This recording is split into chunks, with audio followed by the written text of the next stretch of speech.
Assalamualaikum warahmatullahi wabarakatuh. Waalaikumsalam warahmatullahi wabarakatuh. Pemirsa Moga Channel, kembali lagi podcast pada hari Jumat 28 Oktober 2022 dengan menghadirkan narasumber undangan kita, yaitu para pimpinan penyelenggara pemilihan umum di Kabupaten Mendeng Natal. Hadir langsung Ketua Bawaslu Mendeng Natal, Bapak Joko Arif Budiono. Selamat malam. Dan yang kedua hadir Bapak Fadilah Sarip, Sarjana Hukum, Ketua Komisi Pemilihan Umum Kabupaten Mendeng Natal. Assalamualaikum. Pemirsa, kita langsung bincang-bincang dengan narasumber kita. Abang Anda, Joko, ini mungkin pertama ke Bang Joko ya? Ya, baik. Tadi ada momen pelantikan Bang ya? Pelantikan Panwascam. Ya, mungkin barangkali kami ingin bertanya Bang, sejauh ini sudah bagaimana tahapan-tahapan pemilihan umum 2024 di bidang pengawasan Bang? Silakan Bang. Baik, pertama tentu saja saya mengucapkan terima kasih ini kepada Moga ya, yang sudah mengundang kita untuk bincang-bincang malam hari ini berkaitan mungkin temanya dengan kepemiluan. Iya Bang. Jadi sebagaimana disampaikan Pak Ridwan, Pak Ketua PWI, betul kami baru saja melantik Pak Wascam se-Kabupaten Mendeng Natal, dan berkaitan dengan pertanyaan sebenarnya persoalan tahapan pengawasan, Bawaslu tentu saja mengikuti tahapan yang diatur di dalam KPU berkaitan dengan tahapan yang tentu saja pada hari ini sebagaimana kita ketahui kita masuk pada tahapan verifikasi administrasi dan faktual partai politik, dan berdasarkan jadwal yang ada ditetapkan teman-teman KPU, hari ini kita pada tahap verifikasi faktual, di mana verifikasi faktual itu sampai dengan tanggal 4 nanti. Kami melakukan pengawasan tetap berdasarkan jadwal yang ditetapkan KPU untuk memastikan bahwa setiap langkah-langkah yang dilakukan oleh KPU dan jajarannya berjalan sesuai prosedur. Saya pikir itu secara detail mungkin persoalan tahapan nanti bisa langsung sini sama Pak Ketua. Baik. Ya. Bang, ini kan Panwascam sudah dilantik.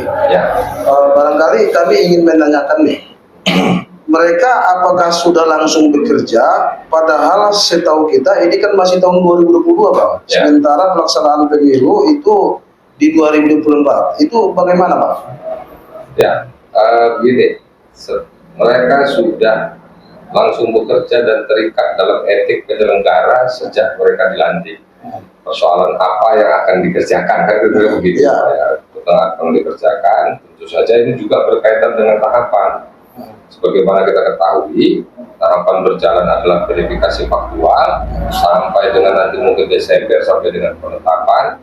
Mungkin mereka akan membantu tugas-tugas Bawaslu secara teknis. Di lain itu ada tahapan lain yang akan berjalan secara beriringan, mungkin dalam hal persoalan pemetaan daerah pemilihan, dan juga mungkin nanti masuk dalam persoalan data pemilih, dan itu akan bekerja secara terus-menerus sampai dengan 2024. Dan yang pasti kenapa kita duluan melakukan rekrutmen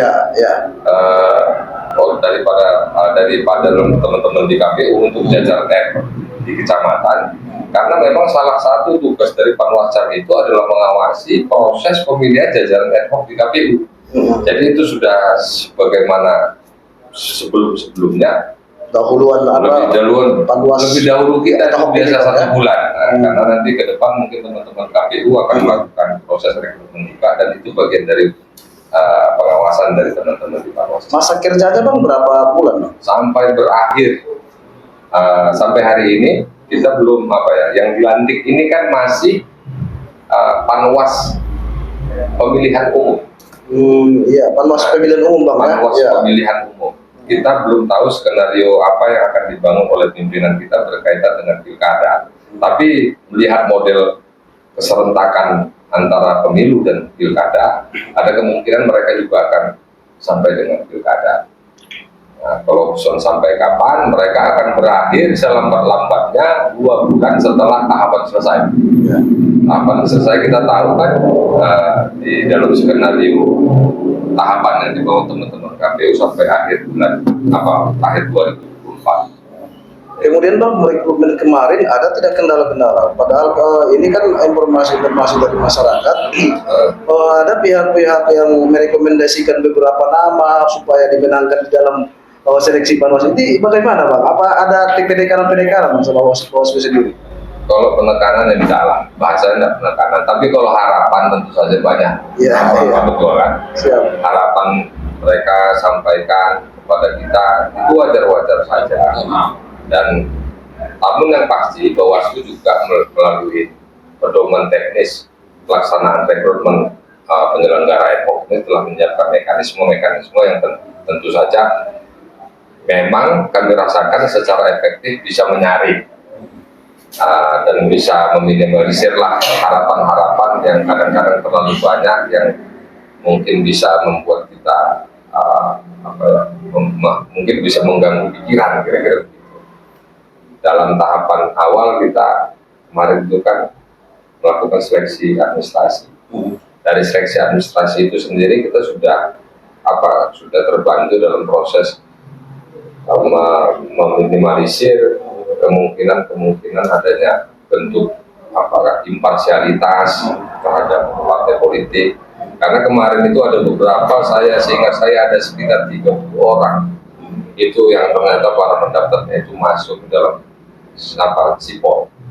Partai politik. Itu maksudnya dia ikut dalam pengurusan partai politik itu Bang ya? Yang pasti dia masuk dalam keanggotaan partai politik. Di sipol itu Bang. Jadi kemarin dibantu teman-teman KPU juga ya, bahwa kita dikasih data berkaitan sipol dan juga kita dikasih data berkaitan teman-teman yang sudah mendapatkan berita acara yang sudah diklarifikasi berkaitan dengan pencatutan nama, maka itu bisa bisa menyisir teman-teman yang bisa kita pastikan masuk dalam sipol dan belum terklarifikasi apakah kebenaran dia sebagai anggota partai atau tidak. Baru pada tahapan kedua kan setelah seleksi administrasi ada tahapan CAT. Ujian komputer itu ada Bang ya? Ujian online. Ujian tertulis online kalau teman-teman bilang.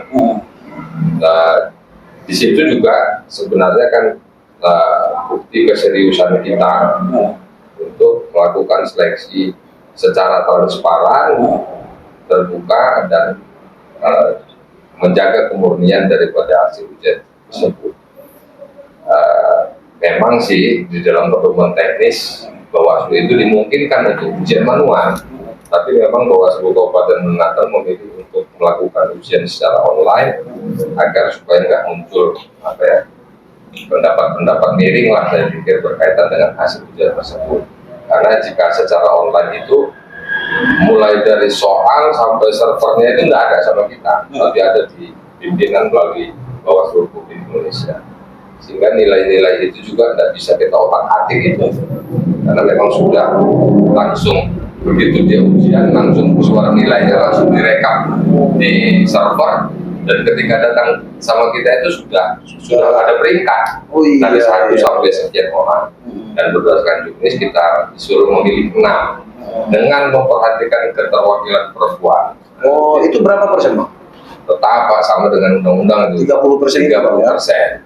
Tapi bahasa memperhatikan ini kan ada batas-batasannya. Selama nilainya mungkin sama dengan laki-laki, misalkan gini Pak Ridwan, kalau di dalam 6 besar itu belum ada perempuan, tiba-tiba di nilai-nilai terakhir itu ada yang sama, angkanya misalnya 70 sama 70 antara laki-laki dan perempuan, maka kita harus masukkan yang perempuan. Oh. Selama nilainya sama, tapi ketika nilainya tidak sama, maka yang masuk 6 besar itu tetap yang nilai tertinggi. Setelah itu clear, baru kita masuk pada tahapan wawancara. Jadi itulah rangkaian yang dilakukan oleh Bawaslu sebenarnya untuk menekan, seperti yang dibilang Pak Ketua tadi, beberapa ya bukan apa, untuk menekan harapan ya, karena merasionalkan harapan teman-teman pada Bawaslu, memastikan bahwa kualifikasi orang-orang yang masuk dalam seleksi wawancara maupun yang terpilih itu setidaknya mendekati kesempurnaan. Saya pikir itu. Total pelamar kemarin berapa orang, Pak? Yang dilantik kan 69 orang, Pak. Ya. Saya nggak ingat betul ya, karena itu saya nggak datanya apa betul, tapi ada sekitar 500-an lebih. 500-an lebih. Dengan pendaftar terbanyak itu berada di banyak bunga dan di Siam. Ya, wajar lah ya dengan jumlah penduduk terbanyak juga, Bang, ya. Keramaian. Bang, ini kan dari 69 orang yang kita butuhkan ada 500 lebih. Artinya animo masyarakat untuk ikut dalam partisipasi ini cukup tinggi, Bang, ya. Cukup tinggi. Boleh nggak kami tahu ini berapa sih gaji untuk seorang panwascam itu, Bang? Gaji panwascam itu kita belum bisa kita pastikan. Tapi memang kalau berdasarkan pengalaman kemarin itu untuk anggota dan ketua itu berbeda. Anggota dan ketua berbeda. Nah, kalau anggota saya kalau nggak salah itu 1.900.000. 1.900.000 untuk anggota, Bang, ya. Kalau ketua itu sekitar 2.200.000. 2.200.000 ketua, ya. Ya, di luar apa lah ya. Nah, lumayan membantu juga lah, Bang. Membantu untuk UMR sudah lumayan. Ya. Baik, ini barangkali ke Bang Syarif selaku Ketua KPU atau Komisi Pemilihan Umum Kabupaten Mandailing Natal yang belakangan ini kita lihat sudah mulai sibuk, Bang, ya. Dia mendatangi kantor partai politik. Sebenarnya sudah sejauh mana tahapan pemilihan umum kita ini, Bang, baik secara nasional maupun di daerah, Bang? Iya, baik, terima kasih Pak Ridwan dan selamat malam juga kepada pemirsa juga ya, dimanapun berada.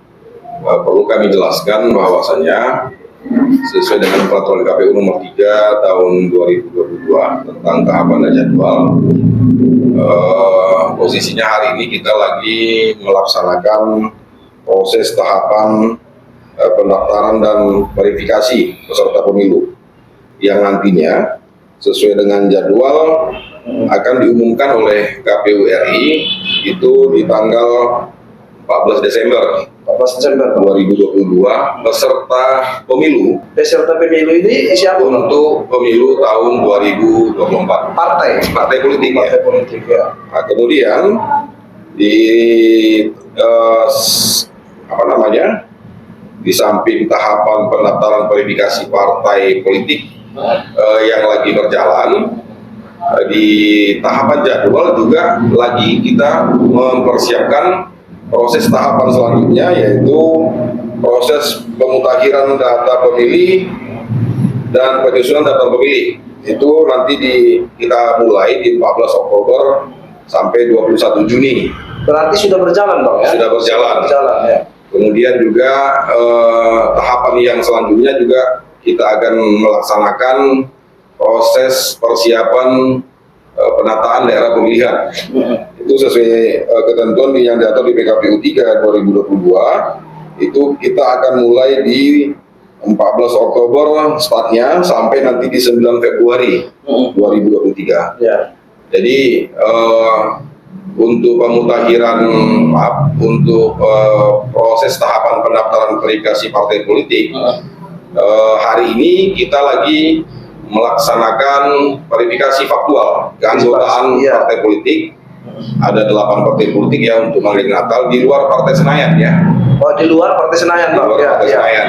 Jadi KPU Madinah hari ini lagi melaksanakan verifikasi faktual keanggotaan untuk 8 partai Di Madinah, Bang. di Madinah. Jadi ada PSI, ada Partai Umat, ada Partai Buruh, ada Partai Hanura, kemudian ada Partai PBB, Partai Gelora, Perindo, dan Garuda. Dari 8 partai politik yang sedang diverifikasi Pak Boy, sejauh ini sudah bisa kita ketahui hasilnya, Pak? Kalau hasil, jadi kan begini, KPU Kabupaten Provinsi itu kan dalam tahapan ini Ya. hanya membantu tugas yang didelegasikan oleh KPU RI. Ya, Bang. Ya, Bang. Jadi kami tidak bisa memberikan jawaban atau kesimpulan dari apa yang sudah kami kerjakan, karena sifatnya kami hanya membantu. Ya, Bang. Jadi hasil pekerjaan yang kami kerjakan ini akan kami laporkan kembali kepada pimpinan KPU RI melalui KPU Provinsi. Jadi yang punya kewenangan nanti untuk mengumumkan hasil dari apa yang sudah dikerjakan ini adalah KPU RI. Dan itu akan disampaikan langsung nanti oleh KPU RI kepada masing-masing DPP dan juga kepada Bawaslu RI. Apa saja sih, Bang, yang dinilai secara verifikasi faktual itu, Bang? Ada beberapa indikator yang diisi di alat kerja verifikator oleh petugas verifikator kita. Pertama, kesesuaian nama anggota partai yang ada di sipol dengan KTP yang dipegang oleh anggota. Kemudian kesesuaian KTA yang ada di sipol dengan KTA yang dipegang oleh anggota. Nah, kemudian terkait masalah form-form yang lain, surat-surat pernyataan yang lain, ketika nanti anggota partai ini tidak mengakui bahwasanya dia merupakan anggota dari salah satu partai politik, maka dia akan selanjutnya mengisi formulir keberatan dalam bentuk surat pernyataan. Nah, itu juga menjadi bagian dari kerja dari tim-tim verifikator kita. Jadi kalau seperti itu. Ya. Pengumumannya kapan, Pak? Pengumuman November tadi ya? Iya, kita nanti berakhir ke selesai jadwal itu sebagaimana yang diatur di surat keputusan KPU RI. Ya. Itu nanti di tanggal 4 November. 4 November, Pak. Jadi tadi tanggal 4 November kita sudah selesai proses tahapan verifikasi faktual keanggotaan partai politik. Selanjutnya di tanggal 5 nanti kita akan laporkan hasilnya kepada KPU RI melalui KPU Provinsi. Iya, iya. Selanjutnya nanti di tahapan selanjutnya KPU RI lah yang akan mengumumkan seperti apa nanti hasilnya, apakah memenuhi syarat atau tidak memenuhi syarat. Kira-kira kapan lah pastinya, Bang, masyarakat Indonesia tahu peserta pemilu 2024 ini, Bang? 14 Desember. Di Desember 2022.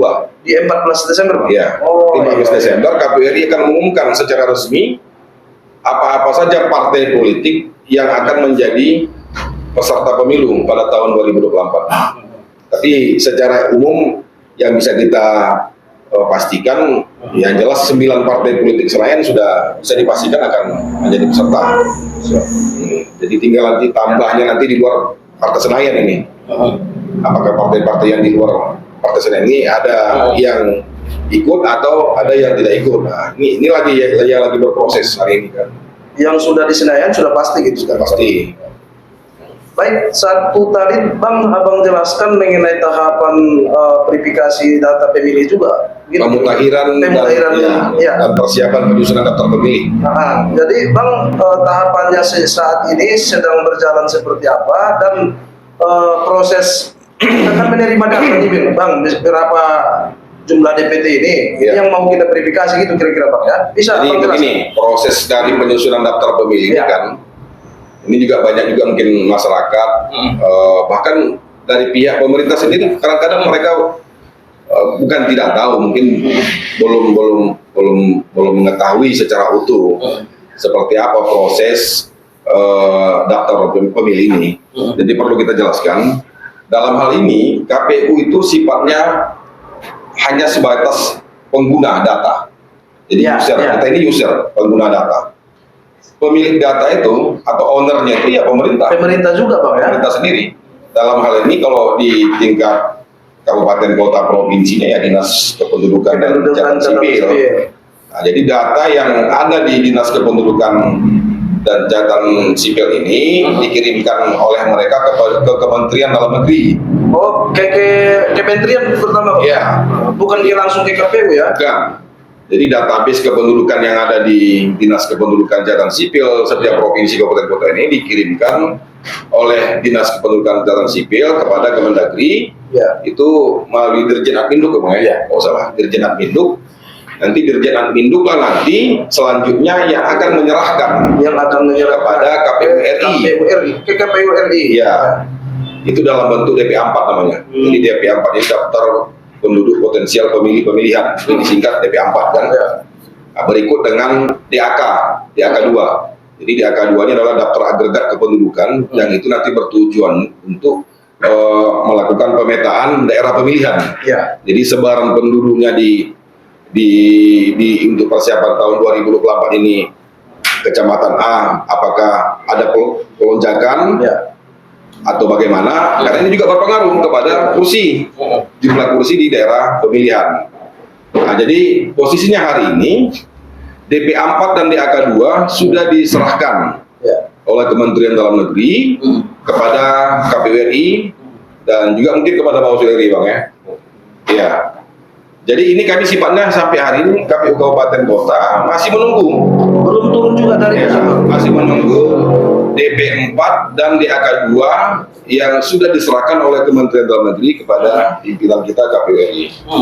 Jadi selanjutnya nanti kalau rujukannya kepada tahapan-tahapan sebelumnya, DP4 ini akan selanjutnya kita sandingkan dengan DPT terakhir.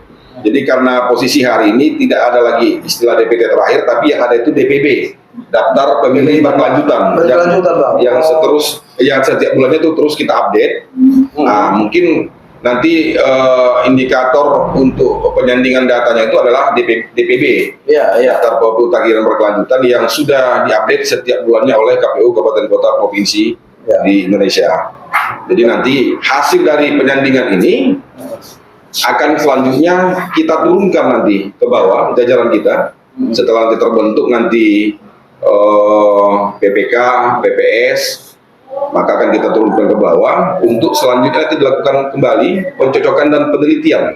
Jadi ada istilah coklit namanya kan, pencocokan penelitian daftar pemilih hasil penyandingan DP4 dan DPB terakhir.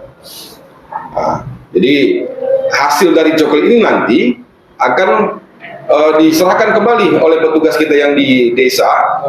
Itu ada nama petugasnya PPDP, petugas pemutakhiran daftar pemilih. Hasil kerja mereka ini akan dikembalikan lagi kepada KPU Kabupaten melalui PPK untuk nanti selanjutnya akan diplenokan oleh KPU Kabupaten Kota. Lahirlah nanti namanya DPS, pemilih sementara, Pak ya. Daftar pemilih sementara. Jadi di DPS ini selanjutnya sesuai aturan yang kita pahami akan diturunkan kembali, melakukan kembali ke pemutakhiran kembali. Nanti lahirlah namanya DPSHP, daftar pemilih sementara hasil perbaikan.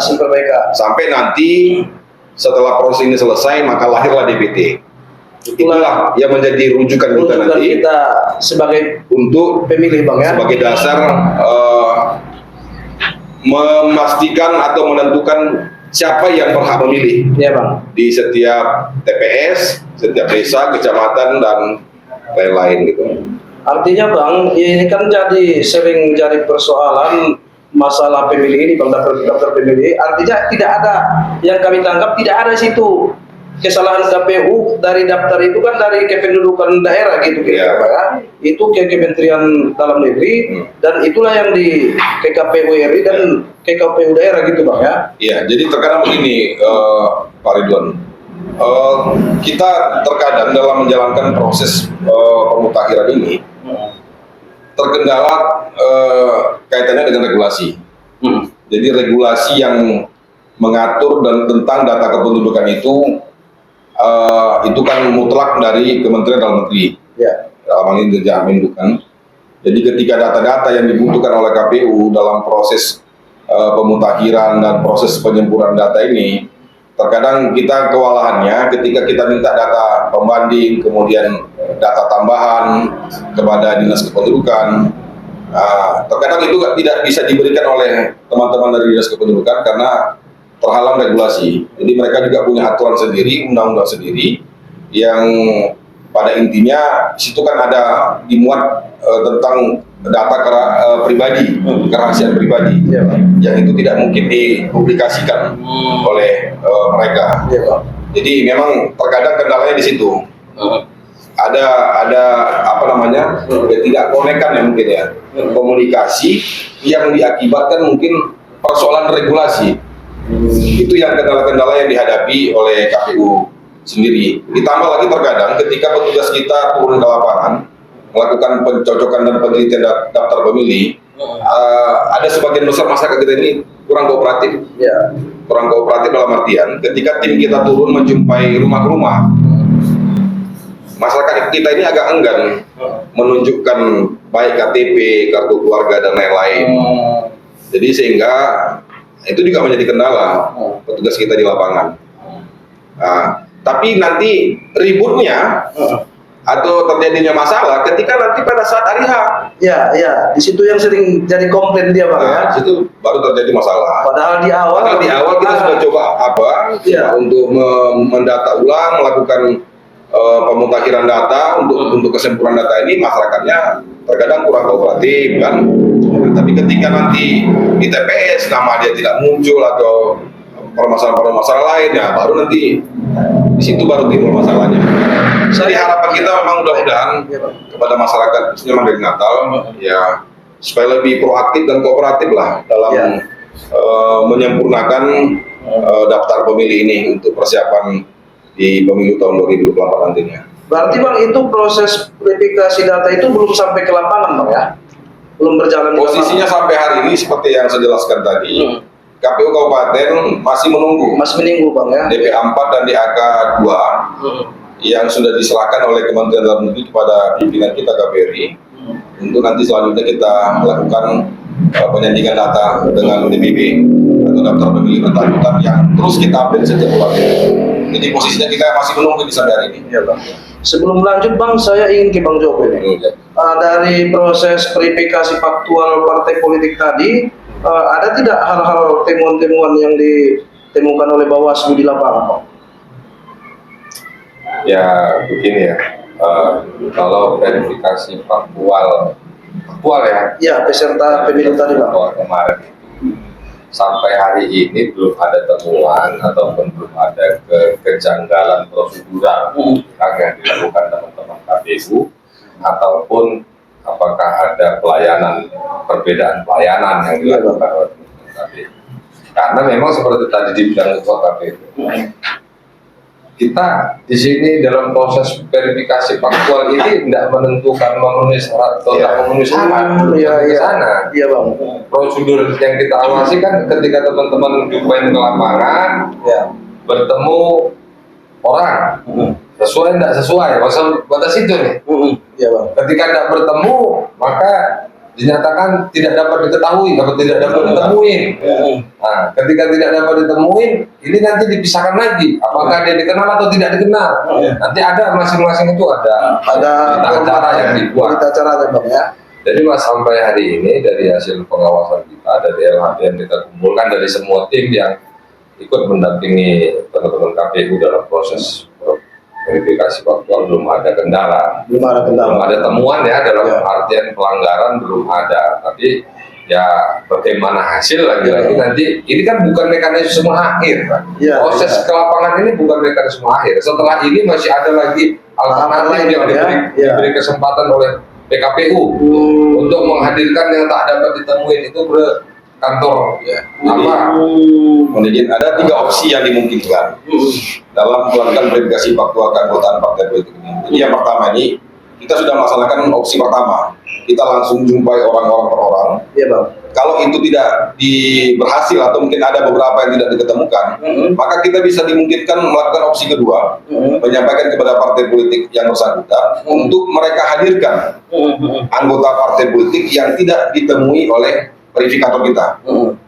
Atau kalau seandainya pun tidak bisa dikumpulkan di kantor partai, pada saat itu juga pengurus partai politik tingkat kabupaten bisa melakukan video call dengan anggota mereka yang mungkin lagi di luar kota atau di mana, kan. Itu dimungkinkan. Jadi ada 2 opsi lagi yang akan kita lakukan.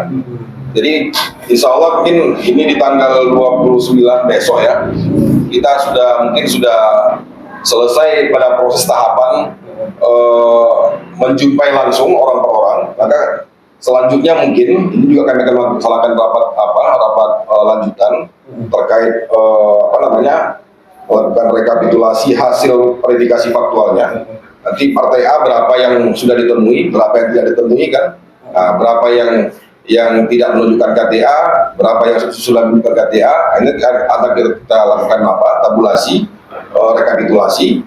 Selanjutnya nanti itulah menjadi bahan kita untuk menyampaikan kepada pimpinan partai politik masing-masing untuk selanjutnya mereka hadirkan di kantor partai.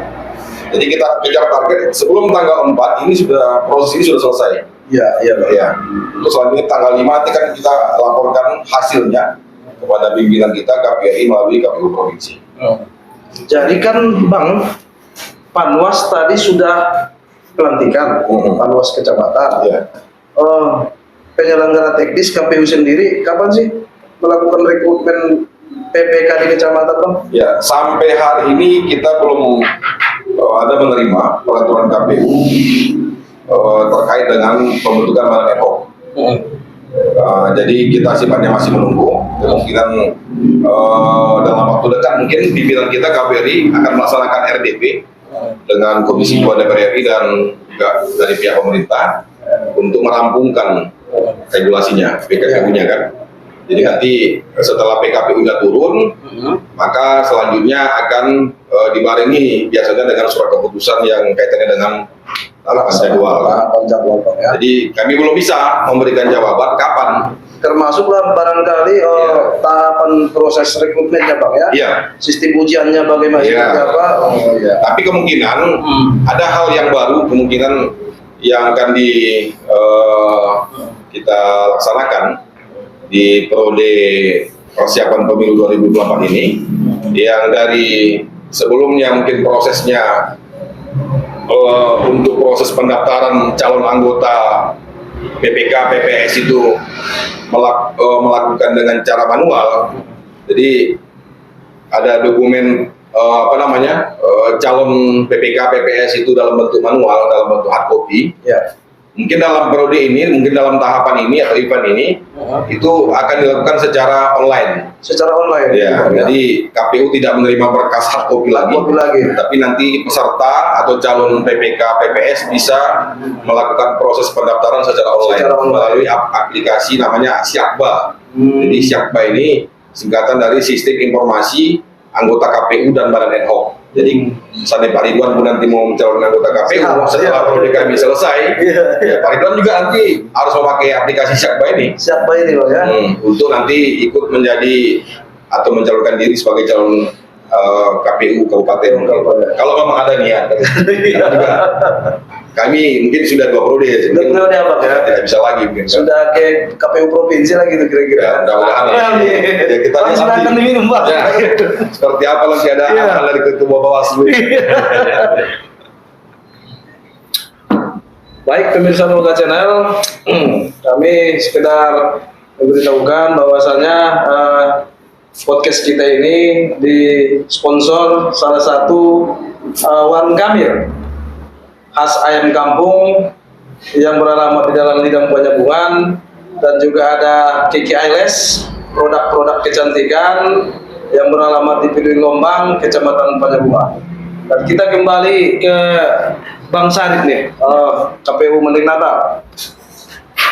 Belakangan ini Bang, ini sudah cukup viral juga masalah Huta Dangka, Desa Huta Dangka yang informasinya berubah atau beralih wilayah administrasinya dari Kecamatan Kota Nopan ke Kecamatan Huta Baru. Kemarin memang saya perhatikan juga orang KPU, Bawaslu dan Prokopimda juga sudah mengadakan rapat koordinasi Bang terkait salah satu terkait Desa Huta Dangka. Bisa Abang jelaskan ini bagaimana nasib Huta Dangka ini Bang? Ya, baik. Pertama perlu kami sampaikan pada pemirsa dan juga pada Pak Ridwan ya, selaku moderator di acara podcast ini. proses dari terjadinya kesalahan, mungkin ya. Katakanlah mungkin human error ya, mungkin ya. Ini kan berdasarkan Pergub yang dikeluarkan pada tahun 2018. Kemudian Pergub ini dilaporkan atau disampaikan kepada Kementerian Dalam Negeri, kemudian selanjutnya Kementerian Dalam Negeri menuangkan dalam bentuk Permendagri. Ya Bang. Jadi ketahuannya itu kan setelah Permendagrinya keluar. Permendagri keluar. Permendagrinya keluar, maka di situ kan ada terjadi kejanggalan. Yang seharusnya Desa Hutadangka ini berada di Kecamatan Kota Nopan, ternyata di lampiran Permendagri itu Hutadangka ini berada di Kecamatan Topargol. Ya. Jadi memang dari awal kan ini kan sudah viral juga di sosial media, di WA group yang ada di Manima juga kan. Juga kemarin saya juga baca, saya lihat, saya monitor, kan agak alot juga pembicaraan di WA group kan. Mungkin termasuk juga mungkin di WA group Moga News kan, ya, di Manina Post, Star News kan, dan lain-lain. Kemudian menyikapi persoalan ini, KPU selaku lembaga yang berkewajiban memastikan proses tahapan demokrasi dan pemilu ini berjalan dengan baik, lancar, tanpa ada kendala yang berarti. Kami melihat pada saat itu ini potensi masalah. Ya. Kemudian selanjutnya kami menyurati pemerintah daerah pada saat itu, menyurati pemerintah daerah dan menyurati juga pimpinan kita, KPU RI dan KPU provinsi. Ya Bang. Kenapa kita surati? Karena secara aplikasi yang ada di KPU terkhusus mungkin aplikasi yang mengatur tentang pemutakhiran daftar pemilih itu terhitung mulai Juli kemarin kalau salah, berdasarkan laporan dari operator kita, operator Sidali, operator data pemilih kita, terhitung Juli 2022 ini sudah secara otomatis berubah mengikut dari Permendagri. Yang awalnya Hutadangka ini berada di Kecamatan Kota Nopan, tiba-tiba langsung berubah ke Kecamatan Kota Pargo. Ya, jadi aplikasi-aplikasi itu kita juga di KPU itu drastis berdampak dari Permendagri ini. Jadi yang kita khawatirkan, kemarin kita sampaikan juga surat resmi kepada pemerintah kabupaten, dalam hal ini bupati, dan juga itu sudah kita tembuskan kepada gubernur, kemudian sampai ke Menteri Dalam Negeri juga, bahwasanya ini potensi masalah. Dan harapan kami dalam hal ini KPU selaku penyelenggara pemilu, sebelum proses tahapan pemutakhiran daftar pemilih dan penyusunan daerah pemilihan ini selesai sesuai tahapan, persoalan ini sudah clear. Jadi kemarin Dan berapa tadi Bang tahapan apa itu data kalau penataan daerah pemilihan itu nanti selesainya di Februari, bulan Februari. Berarti sebelum itu jadi harapan kita sebelum 9 Februari itu ini sudah tuntas ya. Jadi, supaya nanti tidak berdampak kepada daerah pemilihan yang akan menjadi rujukan kita untuk penentuan kursi DPRD Madinah.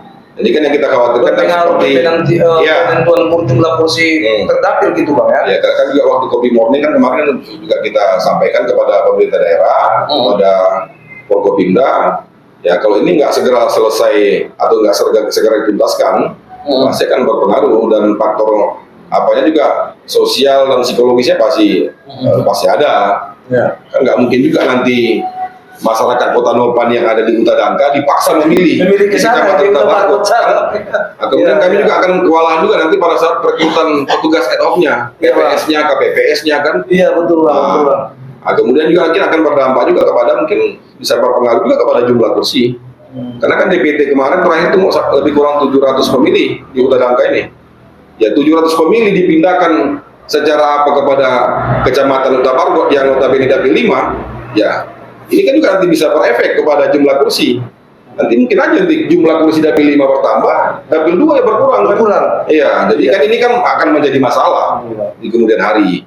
Jadi kemarin momentum Kopi Morning itu kita undang Forkopimda, secara administrasi kita sudah surati pemerintah daerah dan pihak-pihak terkait lainnya. Tapi secara komunikasi, koordinasi kita dengan Forkopimda, ini kan juga harus kita bawa ke diskusi, katakanlah diskusi lepas ya Pak, ya. Karena sifatnya kan non formal ya. Kalau coffee morning kan bisa kita bisa bebas berekspresi, bebas menyampaikan pendapat tanpa harus jaga-jaga image kan gitu Iya, kan. iya. Kalau formal kan kita kan harus jaim, dulunya kan macam Pak Joko kan agak-agak jaim gitu kan. Kalau di coffee morning kan bisa kita bicaranya diskusinya lepas gitu kan. Dan ini sudah kita sampaikan pada saat itu dan mudah-mudahan dapat respon dari pemerintah daerah. Waktu itu yang hadir Bu Wakil Bupati dan Bu Wakil Bupati menyatakan kami juga sudah berusaha. Kami sudah langsung ke Kementerian Dalam Negeri dan bahkan Perbup yang terbaru sudah kami keluarkan. Perbup yang baru sudah kami keluarkan. Yang mana di Perbup yang baru itu hutan angka itu sudah kami kembalikan kepada Kota Nopan, wilayah Kecamatan Kota Nopan. Cuma kan tidak hanya berhenti sampai di Perbup. Iya, iya betul. Kan gitu kan?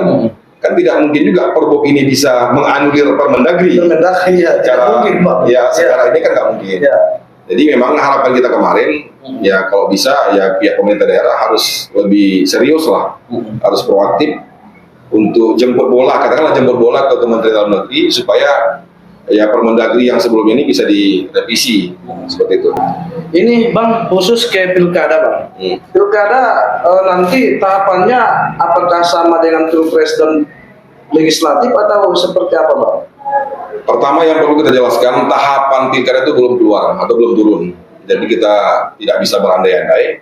Tapi kalau rujukannya kepada draft tahapan yang kemarin disiapkan oleh KPRI, itu kalau tidak salah untuk start dimulainya tahapan itu dengan ditandainya penandatanganan NPHD ya, Nota Perjanjian Hibah Daerah. Itu kemungkinan di bulan Oktober 2023. Jadi Oktober 2023 KPU Kabupaten sudah melaksanakan penandatanganan Nota Perjanjian Hibah Daerah PHD itu Bang ya? PHD antara KPU dengan pihak pemerintah daerah. Mungkin juga nanti di Bawaslu, TNI, Polri kan juga akan melakukan hal yang sama kan. Nah, jadi kalau melihat dari draft tahapan yang pernah disiapkan oleh KBRI sebelumnya, ya bisa kita pastikan akan beririsan nanti jadwal tahapannya akan kita laksanakan. Di samping kita menjalankan tahapan pemilu 2024, kita juga melaksanakan tahapan persiapan pilkada 2024. Kalau melihat draft tahapan yang sudah disusun pada saat sebelumnya kan oleh KPRI. Ya. Tapi kan ini kan kita masih cerita draft. Kalau konkretnya kita kan belum terima tahapan pilkada sampai hari ini. Ya, yang kita jalankan kan baru tahapan pemilu. Nah, sekalipun memang ketentuan di Undang-Undang Nomor 10 2016 bahwasanya pelaksanaan pilkada itu dilaksanakan di tahun 2024. Satu Bang agak unik ini. Kemarin soal yang Abang sampaikan soal NPHD. Nah, di situ kemarin di pilkada Madinah kemarin kan sempat beberapa kali apa juga Bang ya bernegosiasi antara penyelenggara dengan pemerintah daerah Bang. Untuk pilkada 2024. Efektifnya berapa sih anggaran pilkada Madinah itu Bang? Ya, kalau terkait masalah penyusunan rancangan anggaran biaya ya, kalau KPU Kabupaten itu kan merujuk kepada keputusan yang dikeluarkan oleh KPRI. Jadi kami KPU Kabupaten Kota dan juga mungkin provinsi nantinya yang juga akan melaksanakan pemilihan gubernur Sumatera Utara di 2024 juga, itu kami prinsipnya menunggu surat keputusan yang sudah disusun oleh KPRI. Jadi apa kegiatan yang dilaksanakan, apa item-item kalau dia belanja bahan dan lain-lain yang dibutuhkan itu sudah terperinci. Jadi kami, jadi kita hanya mengikut apa yang sudah disusun oleh KPRI. Ya. Kaitannya dengan besaran harga dan lain-lain, kalau rujukannya sampai hari ini kita tetap merujuk kepada PMK, Peraturan Menteri Keuangan. Jadi harga satuan dan lain-lain itu rujukannya Peraturan Menteri Keuangan. Nah, jadi tetap nanti kami penyusunan anggaran itu berdasarkan surat keputusan KPRI dan Peraturan Menteri Keuangan. Jadi yang terjadi pembengkakan anggaran biaya pilkada itu membesar atau membengkak itu yang paling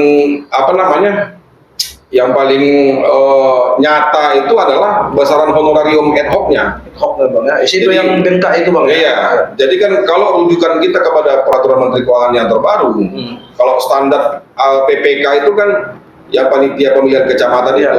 itu kan besaran nominal itu kalau ketua PPK itu 2.500.000 2.500.000 Per per bulan. bulan. Ya, untuk PPK bang ya. ketua PPK. Ketua PPK. Ya. Anggotanya lebih kurang kalau nggak salah 2.200.000 gitu lah. Dan barangkali sama juga dengan panwas di kecamatan bang. Ya saya pikir mungkin Bawaslu juga pasti rujuknya peraturan Menteri Keuangan. Iya. Karena ketika pilkada sama, Iya. SDM standar biaya masukan kita pasti Sama juga nominalnya gitu bang ya. Cuman kalaupun ada perbedaan apa ya besaran anggaran atau variabel anggaran antara Bawaslu dengan KPU itu berkaitan dengan persoalan kesiapan sekretariat lembaga ekspor. Nah, karena memang kalau di KPU kan biasanya berkantor langsung di kantor camat ya. Oh, untuk PPK-nya itu bang ya. Ya, kita langsung camat. Kalau di kita itu kan harus membentuk sekretariat sendiri. Harus kontrak lagi. Harus kontrak Istilahnya bang ya. mobil lagi. Jadi memang saya sepakat bahwa anggaran terbesar kita itu memang pada akhirnya itu lebih banyak pada biaya rigid untuk pelaksanaan penyelenggaraan Penyelenggaraan di bawah sekretariat itu bang ya. di lembaga Ad ad hoc. Jadi kalau memang ditanya berapa idealnya Iya. anggaran untuk penyelenggaraan teknis maupun pengawasan yang Iya. dilaksanakan, yang kami laksanakan memang itu pada akhirnya nanti sangat tergantung sama rancangan struktur LAB yang akan ditentukan oleh masing-masing pimpinan kami. Mereka nanti ada rancangan struktur, kami rancangan struktur. Kita tinggal isi satuan harga saja ini. Oh iya bang. Nah, satuan harga saja.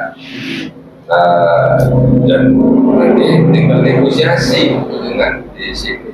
Kalau berdasarkan pengalaman yang lalu, persoalan negosiasi kita itu kan cukup repot. Yang kemarin itu bang pilkada itu ya. Iya, kita tidak tahu bagaimana dan tidak wilayah kita menilai Iya. bagaimana penyelenggaraan pemerintah daerah ini, bagaimana komunikasi antara lembaga yang berfungsi dalam penganggaran maupun pemerintah daerah, antara DPR dengan pemerintah daerah. Kita nggak dalam konteks itu, tapi yang pasti pada saat itu kita sangat sangat dibingungkan ketika memang NPHD sudah ditandatangani, tiba-tiba ada kesan diinstruksi. Iya diinterupsi bang ya. Diinterupsi. Tapi gitu pun kan kita tetap tetap tanggapin juga. Kita anggap itu positif saja. Ya. Dan kalaupun ada perbedaan pendapat itu biasa, dan alhamdulillah waktu itu selesai juga walaupun sampai ke Menko Polhukam. Iya, sampai ke Menko Polhukam. Sampai ke Menko Waktu itu bang ya. Ya, itu makanya kemarin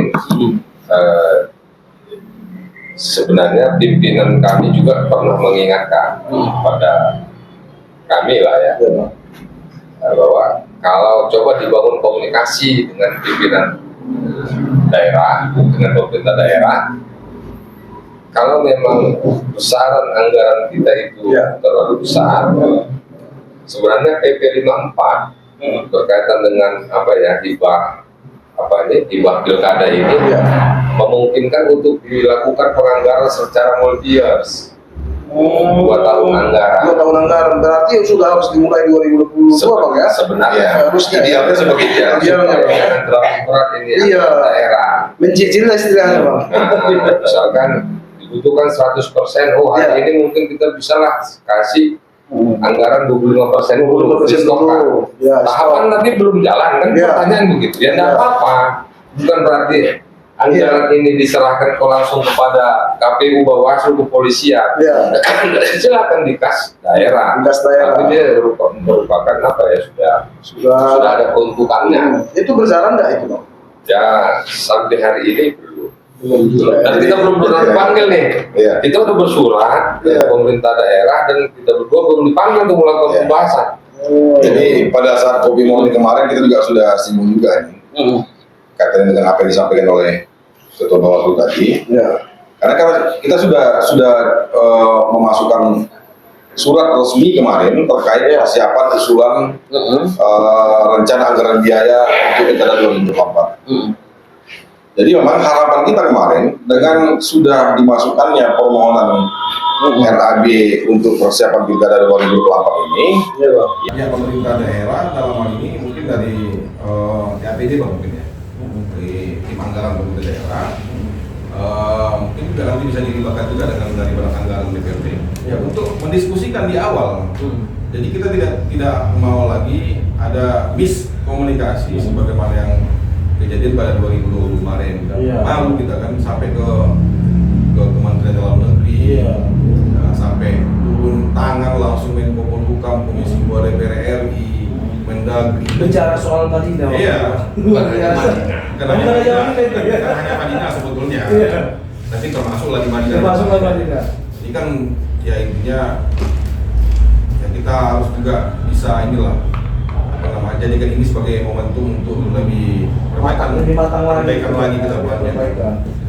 Ya mungkin seperti itulah. Jadi memang di awal kami sudah sampaikan, kami sudah coba komunikasikan, tapi seperti yang sampaikan Ketua Bawaslu tadi, ya sampai hari ini kita belum ada terima surat undangan dari Pemda kan. Ya karena langkah baiknya di awal kita bicarakan supaya juga Pemda bisa mengambil sikap. Apakah tadi seperti yang disampaikan Ketua Bawaslu tadi, ini kan bisa dicicil kan, bisa dicicil di tahun anggaran berjalan kan? Supaya tidak berat sekali ya, paling tidak kan Pemda sudah mengetahui berapa estimasi yang dibutuhkan, anggaran yang dibutuhkan KPU, berapa yang dibutuhkan Bawaslu, berapa yang dibutuhkan TNI, berapa yang dibutuhkan Polri. Nah, supaya ketika nanti menjelang 2024 Pemda dalam hal ini APBD kita tidak begitu terbebani lagi Bang ya. Jadi nggak ada alasan pemerintah daerah APBD tidak sanggup. Dan ini memang harus cepat. Kenapa? Karena ada perbedaan sedikit dengan pilkada sebelumnya, di mana mungkin ada pemilihan bupati itu berbeda dengan pemilihan gubernur. Artinya kan kalau dulu itu kan masing-masing, masing-masing gubernur semua dari anggarannya dari gubernur, kalau apa dari kabupaten semuanya pilkada. Nah ini bersamaan, kan ada gini, kalau misalkan semua berjalan serentak, kan pasti ada mekanisme sharing, sama juga dengan kami dengan Bawaslu Provinsi dalam persoalan pembinaan jajaran, dalam persoalan sosialisasi, dalam persoalan pengawasan partisipatif, dalam persoalan pembiayaan badan ekor, mungkin kan akan ada sharing dan ini perlu pembicaraan yang cepat supaya jangan pertama satu jangan kurang, baru yang kedua jangan sampai double account. Karena nanti kita repot juga itu kalau sampai nanti anggaran ada bertimpa-timpa nanti mekanisme pertanggungjawabannya juga repot. Baik, ini ke Bang Joko lagi. Ini kan tadi pasca pelantikan pasti ada nih pembekalan gitu. Ya, rencana malam ini sampai dengan besok. Malam ini Bang, sampai dengan besok. Itu apa saja sih yang pembekalan yang diberikan ke Panwas Cam kita ini? Wah, kalau itu pembekalan sebenarnya kita masih standar ya, karena memang aturannya itu masih sampai sekarang itu masih sama. Aturan pemilu itu kita dasarnya masih Undang-Undang 7. Perbawaslunya ya ada sebagian yang sudah berubah dan yang belum berubah. Nah, tapi yang pasti pembekalan awal ini pertama yang kita lakukan adalah melakukan konsolidasi kelembagaannya. Pertama tentang bagaimana menetapkan kerangka susunan susunan divisi mereka. Yang kedua persiapan untuk pembentukan sekretariat di lembaga ekor. Dan yang ketiga tentu saja penyampaian tentang dasar-dasar dan teknis pengawasan maupun teknis penindakan dalam pengawasan. Nah, kalau detailnya kira-kira ada sekitar 7 sesi. 7 sesi yang mungkin akan berjalan sudah langsung malam ini sampai besok malam. Nggak ada yang apalah, ada yang susah-susah gitu Bang ya. Belum sampai pada teknis karena memang kan belum ada masalah. Masih merupakan pembekalan kemampuan dasar, karena juga mengingat banyak juga ini yang wajah-wajah baru. Wajah baru. walaupun stok lama. Misalnya dia wajah baru di pengawasan, tapi ternyata dia sudah stok lama di PPK. kan kira-kira gitu. Pindah apa dia? Pindah. Lompat dia. Harapan kita memang ketika mereka dia sudah tahu prosedur teknisnya, Iya. dia akan lebih mudah melakukan pengawasan. Matang dia bang. Nah, kira-kira gitu. Jadi tampungan-tampungan yang mungkin sudah 2 periode dari teman-teman KPU itu banyak nyebrang ke KPU, ke bawah ke Panwas. Baik, kita sudah berada di penghujung acara kita bang. Barangkali sebagai closing statement kami mohon pertama dari Bang Farida Sari, Ketua KPU Bandung Natal. Silakan bang. Kaitan dengan tahapan dulu ya. Ya. Ya baik. Pertama yang perlu kami sampaikan dan kami himbau pada masyarakat Mandailing Natal khususnya ya, pada momentum kali ini kan kita baru sejarahnya pertama di Indonesia ini pertama kali melaksanakan pemilu dan pilkada serentak di tahun yang sama. Jadi ini memang bukan tugas yang ringan, ini tugas yang berat dan mungkin juga konsekuensinya berat. Jadi harapan kita kepada masyarakat supaya lebih dewasa lah dalam berpolitik, lebih dewasa dalam menentukan pilihan, tanpa harus ada embel-embel dalam tanda petik ya. Ini dari sinilah kita belajar. Pilihan yang kita jatuhkan nantinya pada saat hari H itu adalah pilihan yang memang pilihan yang tepat, yang bisa melakukan perubahan di negeri ini atau di bangsa Indonesia ini. Karena pilihan-pilihan yang akan kita jatuhkan ini adalah pilihan-pilihan kepada orang-orang yang memiliki kewenangan dan hak untuk membuat kebijakan di negara ini, baik itu presidennya, anggota DPR RI-nya, DPD-nya, DPRD provinsi dan DPRD kabupaten kotanya. Di harapan kami ya marilah kita